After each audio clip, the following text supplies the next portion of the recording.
నమస్తే. శ్రీ గురుభ్యో నమః. శ్రీమాత్రే నమః. ఆదిత్యాయ చ సోమాయ మంగళాయ బుధాయ గురు శుక్ర శనిభ్యై రాహవే కేతవే నమః. మనం వారం వారం చెప్పుకునేటువంటి ఫలితాలతో పాటు గోచారం అంటే గ్రహచారం, ఈ గ్రహాల యొక్క స్థితిని బట్టి అప్పుడప్పుడు మనకు తెలియకుండా కొన్ని యోగాలు మనకు కలుగుతూ ఉంటాయి. అందులో ఇప్పుడు ప్రస్తుతం జూన్ మాసంలో 15వ తారీఖు నుండి 29 వరకు బుధ ఆదిత్య యోగం కలగబోతుంది. బుధ ఆదిత్య యోగం అంటే దాదాపుగా మనందరికీ తెలిసినటువంటి విషయం. మనకు పుట్టినప్పుడు జన్మజాతకంలో కనుక కొన్ని యోగాలు ఉంటాయి. కొంతమందికి చాలా యోగాలు కలిసి వస్తాయి, కొంతమందికి యోగాలు అంతగా ఉండవు.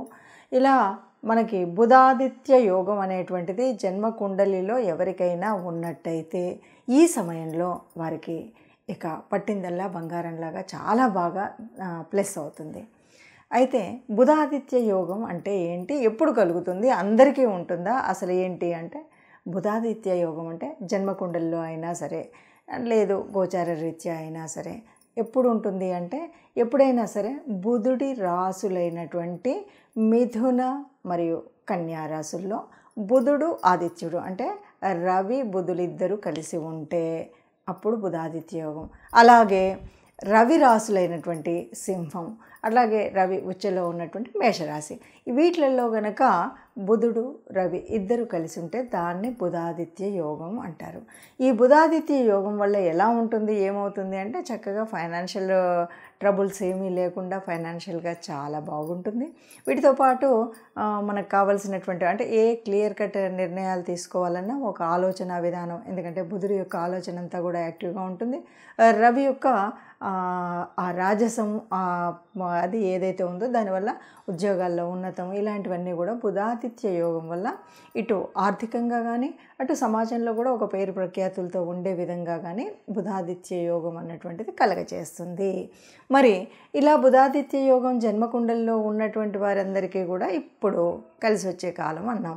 మరి అలా లేదు, యోగం లేదు, బుధాదిత్య యోగం మన జన్మకుండల్లో లేదు. మరి ఇప్పుడు ఎట్లా అంటే కొన్నిసార్లు ఎలా ఉంటుంది అంటే మనకి ఇలా గోచార రీత్యా ఉన్నప్పుడు మన జన్మకుండలిలో బుధాదిత్య యోగం లేదు కాబట్టి ఇలా మనకు గోచార రీత్యా వచ్చేటువంటి వాటిని మనం కొంత ఆ ఫలితాన్ని పొందడానికి మన యొక్క రాశి ఏ రాశిలో పుట్టినా సరే కొంత ఆ యోగాన్ని యాక్టివేట్ చేసుకోవడానికి కొన్ని పద్ధతులు ఉంటాయి.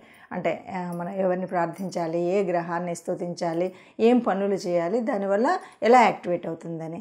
ఇది యాక్టివేట్ అవ్వడం వల్ల ఏమవుతుంది అంటే ఒక్కొక్కసారి మనకు చెడు యోగాలున్నా వాటిని పక్కకు తోయడం, అలాగే ఈ బుధ ఆదిత్య యోగాన్ని మనం కొంత ఒడిసి పట్టుకొని మనం ఆ ఫలితాన్ని కొంత మనం పొందడానికి అవకాశం ఉంటుంది.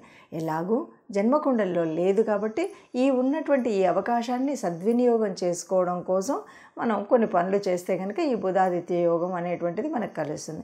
ఎందుకంటే జనరల్గా మనకి ఎప్పుడు ఎలా ఉంటుంది అంటే బుధాదిత్య యోగం లేకపోతే ఈ గురుబలం ఇలాంటివి మనం చెప్తుంటాం. ఇలా ఉన్నటువంటి వాళ్ళకి ఏది పట్టినా మాది బంగారంలా మారుతుందని, ఏ పని చేసినా దాంట్లో విజయం సాధిస్తారు అనేటువంటిది మనకు తెలిసినటువంటి సంగతి. కాబట్టి ఇప్పుడు గోచార రీత్యా జూన్ 15 నుండి 2024 జూన్ 15 నుండి 29 వరకు ఈ బుధాదిత్య యోగం ఉంది. అంటే కేవలం 15 రోజుల్లో వచ్చేదానికోసం ఇంతనా అని అనకండి. దీని ఫలితం అంటే ఇప్పుడు మనం ఇప్పుడు వేసేటువంటి బీజం పెరిగి పెద్దదవడం, ఓ మంచి పని మొదలు పెడుతున్నాం, ఓ మంచి కార్యం మొదలు పెడుతున్నాం, ఓ మంచి వ్యాపారం మొదలు పెడుతున్నాం, మంచి వృత్తిలో మనం సాగబోతున్నాం, ఇదంతా కూడా దీని ఫలితం ముందు ఉంటుంది. అయితే ఇప్పుడు వచ్చేటువంటి కొంత మనం ఏమంటాము తాత్కాలికమైనటువంటి ప్రయోజనాలైనా కనీసం 5 నెలల వరకు సుభిక్షంగా ఉండగలుగుతారనమాట. అందుకోసం మనం ఈ బుధాదిత్య యోగం మనకు లేకపోయినప్పటికీ కూడా గోచార రీత్యా వస్తున్నటువంటి వాటిని మనం ఎలా వడిసిపట్టుకోవాలి అన్నది మనం చివరిలో దాని యొక్క ఏ గ్రహాన్ని పూజించాలి, ఎవరిని పూజించాలి అన్నది తెలుసుకుందాం. అంటే ఒక పరిహారంగా ఆ విషయాన్ని కూడా చేసినట్టయితే బాగుంటుంది. తదుపరి రాశి వృషభ రాశి. వృషభ రాశి వారికి ఎలా ఉంటుంది అంటే వీళ్ళకి వీళ్ళకు పొందేటువంటి ఆదాయం ఏదైనా సరే చక్కటి సెక్యూరిటీ, ఫైనాన్షియల్ సెక్యూరిటీ అంటారు కదా, అంటే ఆర్థికంగా నాకు ఏమైనా సరే ఈ డబ్బు నాకు ఇలా వస్తుంది అంటే ఆ ఫైనాన్షియల్ సెక్యూరిటీ వచ్చే విధంగా మీ యొక్క ఆర్థిక వ్యవస్థ ఉంటుంది అనమాట. అంటే దీనివల్ల ఏ రకమైన లాస్ కానీ దీనివల్ల నష్టం అనేటువంటిది ఎక్కడా కూడా జరగనటువంటిది ఉంటుంది. అంతేకాదు, మీరు ఇంతకుముందు ఏదైనా భూమి కొనాలనుకున్నారు, గృహం కొనాలనుకున్నారు, వాహనం కొనాలనుకున్నారు అనుకోండి, ఆ కొనాలనుకున్నటువంటి మీ ప్రణాళిక ఫలిస్తుంది. గృహ వాహన ఇవేదైనా సరే మీకు ఇప్పుడు ప్రణాళిక ఫలించేటువంటి సమయంగా చెప్పొచ్చు. ఇక సంతానానికి సంబంధించినంత వరకు చాలా వరకు ప్రశాంతంగా ఉంటారు. అంటే ప్రశాంతంగా ఉండడం అంటే సంతానం వాళ్ళ చదువు వాళ్ళు చదువుకుంటారు, వాళ్ళ ఉద్యోగాలు వాళ్ళు ఉంటాయి, లేకపోతే వివాహం అయినటువంటి వారైతే వారి వైవాహిక సంబంధంలో వారు సుఖంగా ఆనందంగా ఉంటారు. మొత్తంగా ఏంటంటే సంతానం గురించి మనం వర్రీ అవ్వాల్సినటువంటి విషయం ఏది కూడా మన దగ్గరికి రాకుండా సంతానం గురించి ప్రశాంతంగా ఉండగలిగేటువంటి స్థితి ఉంటుంది.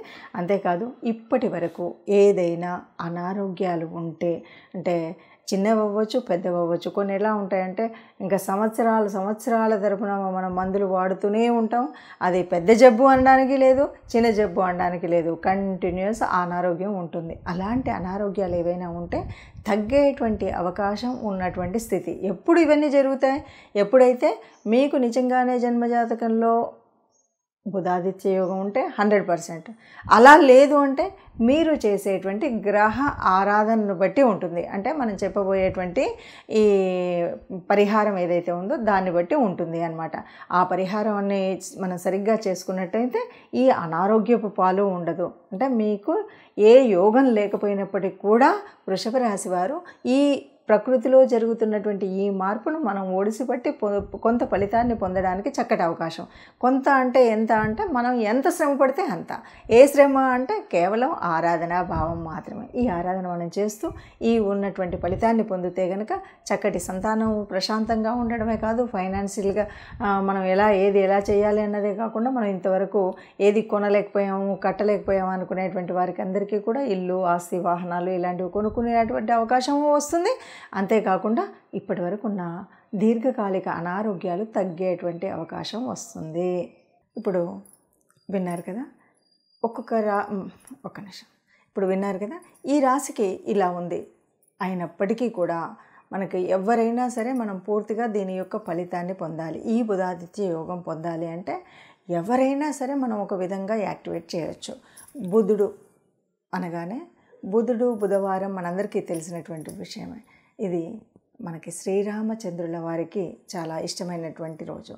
ఇప్పుడు మనం ఏం చేయాలి అంటే శ్రీరాముడికి సంబంధించినటువంటి ఏదైనా పని ప్రారంభిస్తున్నారు, ఆపదామపహర్తారాం దాతారాం సర్వసంపదాం లోకాభిరామం శ్రీరామం భూయో భూయో నమామ్యహం అంటూ మీరు మొదలుపెట్టే పనిలో తప్పకుండా ముందది చేసుకోండి. అలా నాకు పెద్దగా శ్లోకం రాదు అంటే జస్ట్ ప్రతిసారి కూడా మనం ఒకరికి నమస్కరించినా, ఒకరితో మాట్లాడినా అంతెందుకు ఇవాళ రేపు ఫోన్ ఉంది, హలో అనే బదులు జై శ్రీరామ్ అనండి. ఎవరినో పలకరించినప్పుడు, ఎవరినో కలిసినప్పుడు, ఎవరితో మాట్లాడినప్పుడు అలా రామనామము ప్రతినిత్యం కనుక ఉన్నట్టయితే ఏ రాశి, ఈ రాశి అని కాకుండా ఏ రాశి అయినా కూడా ఇప్పుడున్నటువంటి అంటే గోచార రీత్యా ప్రకృతిలో కదులుతున్నటువంటి ఈ నవగ్రహాల యొక్క శక్తి ఏదైతే బుధుడు ఆదిత్యుడు కలిసి ఉన్నటువంటి ఈ శక్తిలో మనకి కొంత ఫలితం పొందేటువంటి అవకాశం ఉంటుంది.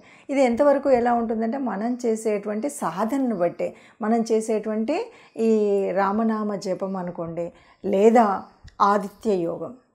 మనం బుధ ఆదిత్య యోగం అన్నాం కదా, ఆదిత్యుడికి సంబంధించినటువంటిది. ఆదిత్యుడు అంటే సూర్యుడికి సంబంధించినటువంటి సూర్య నమస్కారాలు చేయడం, ఆదిత్య హృదయం వినడం, లేకపోతే రవి యొక్క నామాలని నిత్యం పొద్దున్న లేవగానే సూర్య నమస్కారం చేసినప్పుడు రవి నామాల యొక్క స్తుతి చదవడం, ఇలా రవికి సంబంధించినటువంటిది, బుధుడికి సంబంధించినటువంటివి మనం శ్లోకాలు చదువుకోవడం. బుధుడు రవి రెండు గ్రహాలుగా చెప్పిన ఇద్దరికి సంబంధించినంత వరకు శ్రీరామచంద్రుడిని ఆరాధ్య దైవంగా లేదా మనం ఇష్టదైవంగా పూజించడం అనేటువంటిది మనం చేయవలసినటువంటి పని. ఇలా చేసినప్పుడు ఏమవుతుంది అంటే మనకు ఏదో నిద్రాణంలో ఉన్నటువంటి ఆ శక్తి ఏదైతే ప్రకృతిలో ఉందో అది మనకు కొంత లభించేటువంటి స్థితి వస్తుంది, అది మనం పొందే స్థితి వస్తుంది. కాబట్టి ఎవరికైతే జన్మకుండల్లో బుధాదిత్య యోగం ఉందో వారికి చాలా ఎక్కువ పర్సెంట్ 100% రిజల్ట్ రావచ్చు. కానీ అసలు యోగాలే లేనటువంటి వారికి ఇలా గనక మనం దేవతాస్తుతి చేయడం, గ్రహాలని ఆరాధించడం అని కనుక చేసినట్టయితే తప్పకుండా వారికి ఈ యోగాన్ని కొంత మనం చేసే శక్తిని బట్టి, మనం జపించే నామాన్ని బట్టి మనకు ఒక 50, 60, 70 మన యొక్క దాన్ని బట్టి ఆ ఫలితాన్ని మనం పొందేటువంటి అవకాశం ఉంటుంది. కాబట్టి అందరూ కూడా ఈ అవకాశాన్ని సద్వినియోగం చేసుకుని ఉన్న దాంట్లో, అంటే మనం ఇప్పుడు ఒక ప్రకృతి మనకి తిరుగుతున్నటువంటి గ్రహాల మూలంగా మనకు ఒక అవకాశం వచ్చింది. ఈ అవకాశాన్ని ఒడిసిపట్టి అందరం సుఖంగా ఉండాలి అన్నదే ఆలోచన. కాబట్టి అందరూ సుఖంగా ఉండాలి, అందులో మనం ఉండాలి. సర్వే జనా సుఖినో భవంతు.